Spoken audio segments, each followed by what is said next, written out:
मिनश्शैतानिर्रजीम बिस्मिल्लाहिर्रहमानिर्रहीम। 3 दिसंबर 2024 रहमान अली बाजवा, सरबराह वफाकी सेक्रेटरीट मुलाजमीन core committee, chief coordinator all government employees grand alliance. आज हमारे सेक्रेटेरिएट कोर कमेटी के साथियों की मीटिंग थी।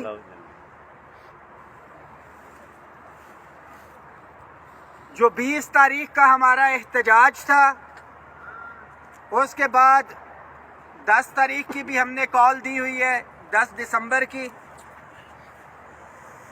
तमाम साथियों की हमारे इसके ऊपर डिस्कशन हुई है जो मौजूदा मुल्की हालात हैं। सबसे पहले तो ये जो 24 तारीख का एहतजाज था, उसके अंदर जितने भी हमारे पुलिस के जवान, रेंजर्स के जवान या एहतजाज के अंदर जो हमारे शुरका थे, पाकिस्तानी शहरी थे जो ज़ख्मी, शहीद या फौत हुए, उनके लिए हमने फातिहा ख्वानी भी की। बहैसियत सरकारी मुलाजमीन पहले दिन से बड़ा क्लियर कट मौक़िफ़ है कि जो भी सिटिंग गवर्नमेंट है उनकी पॉलिसीज़ के साथ हम लोग खड़े हुए हैं। 10 फरवरी 2021 का प्रोटेस्ट हो, इमरान खान साहब की गवर्नमेंट थी, जो भी पॉलिसीज़ थी, हमारे ऊपर आंसू गैस, शेलिंग, सारे मामलात हुए, हम फिर भी अपनी सिटिंग गवर्नमेंट के साथ खड़े थे। जो मौजूदा हमारी गवर्नमेंट है, हमारे जो भी मुतालिबात हैं, अगर वफाक की बात की जाए तो सिटिंग गवर्नमेंट मुस्लिम लीग नून की है। पंजाब में मुस्लिम लीग नून की गवर्नमेंट है। हमसे वादे किए हुए हैं चीफ मिनिस्टर साहिबा ने भी, मरियम नवाज शरीफ साहिबा ने, उन मुतालिबात को फिल फोर जो है पूरा किया जाए। खैबर पख्तूनख्वा के अंदर अली अमीन गंडापुर साहब की गवर्नमेंट है, पीटीआई की गवर्नमेंट है। वहाँ पे जो मुलाजमीन के साथ कमिटमेंट्स की गई हैं पेंशन रिफॉर्म के, उसके हवाले से वो मामलात वहाँ पे हल किए जाएं। सिंध के अंदर अगर हमारे मुलाजमीन के इश्यूज हैं तो डेफिनेटली पीपल्स पार्टी की गवर्नमेंट से हम डिमांड करेंगे। हमारे साथी जो है वहाँ पे वफाक की बात की जाए, वफाकी सेक्रेटेरिएट की बात की जाए अगर, तो बड़ा क्लियर कट मैसेज है कि ये वफाक का वो चश्मा है, जो भी बेनिफिट यहाँ से मिलता है ऑटोमेटिकली सूबों में उसका जो है वो बेनिफिट जाता है।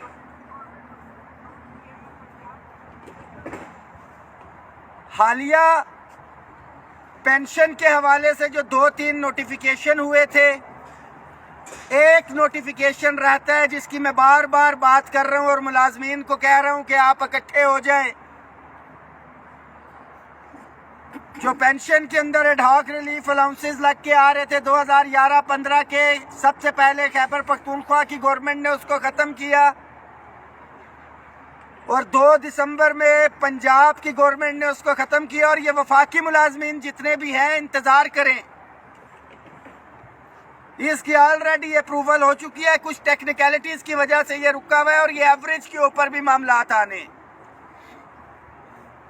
और मैं ये समझता हूं कि ये तमाम पेंशन इस्लाहात के हवाले से डेली वेजेस कॉन्ट्रैक्ट कंटीजेंट के जो बच्चों को नौकरी से निकाला है, जो हमारे क्लास 4 के साथियों की अपग्रेडेशन हुई, 2-2 स्केल दिए, उनको अगले स्केल की मराहत नहीं दी गई।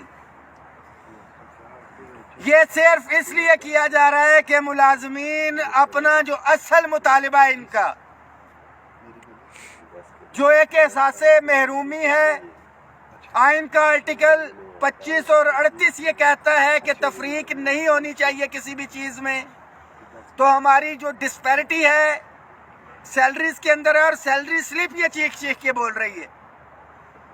तो जो मेन इशू तनख्वाहों की तफरीक का है, उससे हमारी तवज्जो हटाने की कोशिश की जा रही है। जो तमाम daily wages contract ad hoc contingent मुलाजमीन की रेगुलराइजेशन थी उससे तवज्जो हटाने की कोशिश की जा रही है। जो दरीना मुतालबा था वफाकी मुलाजमीन का अपग्रेडेशन के हवाले से, उससे house rent, medical, convince allowance, पे एंड पेंशन कमीशन की सिफारिशात मौजूद हैं कि 100% इजाफा किया जाए। 2021 में वो होना था। करोड़ों रुपए जो है उसके ऊपर लगाए गए और उसकी इंप्लीमेंटेशन नहीं की जा रही। रेंट रिस्ट्रिक्टेड ऑर्डिनेंस 2001, कानून किरायादारी, ये एक्ट मालिकान को तहफ़्फ़ुज़ फराहम करता है कि वो हर 3 साल के बाद किराया बढ़ाएंगे, एक्ट है। मगर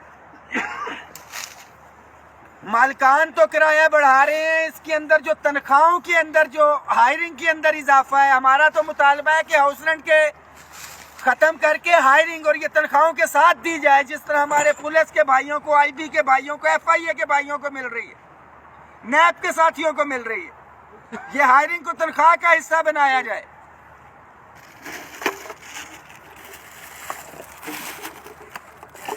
उसके ऊपर भी मिनिस्ट्री ऑफ फाइनेंस ने 1 से 10 स्केल के लिए 100% का इजाफा जो है प्रपोज किया गया था। 11 से 16, 75 और ऊपर जो है 50%। यार ये सारे काम हो जाएंगे, तसल्ली रखें और एक जगह रुक जाएं आप लोग। उसके ऊपर भी मिनिस्ट्री ऑफ फाइनेंस ने जो है थर्ड पार्टी इवैल्यूएशन करके वहां पे भेज दिया। क्या हमारे मोहतरम जजेस की हाउस रेंट रेगुलेशन और वो सारे थे, उसके लिए थर्ड पार्टी इवैल्यूएशन करवाई गई? नेशनल असेंबली की तनख्वाहों में जो अलाउंसेस फ्रीज से डिफ्रीज किए गए, थर्ड पार्टी इवैल्यूएशन हुई। गरीब छोटे मुलाजिम के लिए जब भी कोई बात आएगी तो वहां पे थर्ड पार्टी इवैल्यूएशन। 14 अप्रैल 2020 के अंदर पे एंड पेंशन कमीशन बना था और वो भी बाहर से जो है बंदा लाए गए थे। तो क्या उसके ऊपर अमल दरामद हुआ है? जवाब है नहीं। तो एक क्लियर कट मैसेज है कि एक एक चीज पे नजर है इंशाल्लाह ताला।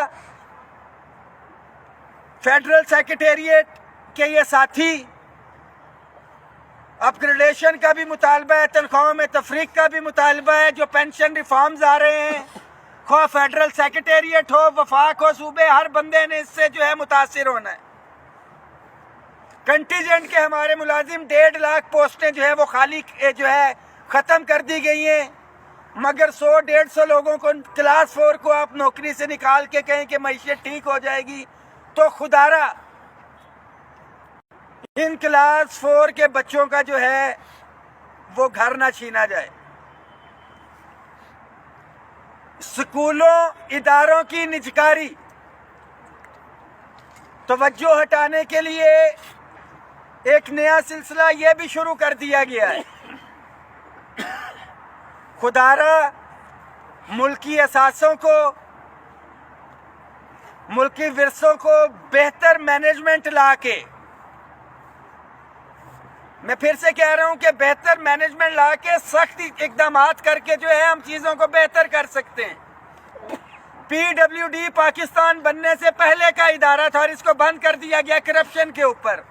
मेरा बड़ा मासूमाना सा सवाल है कि वो जो करप्शन के चार्जेस थे, कितने लोगों को नौकरी से बरतरफ किया गया है, कितने लोगों के ऊपर केस बनाया गया है। इदारा तो बंद हो गया, क्या किसी को कटहरे में लेके आए? इंसाफ के तकाजों को पूरा किया जाए, सख्त से सख्त ट्रेनिंग, आजमाइशी, ये सारी चीज़ें हम उसके लिए तैयार हैं।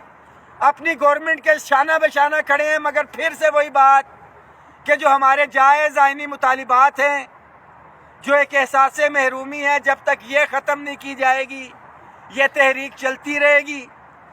साथ ही अपनी सफ़ों के अंदर इत्तेहाद पैदा रखें।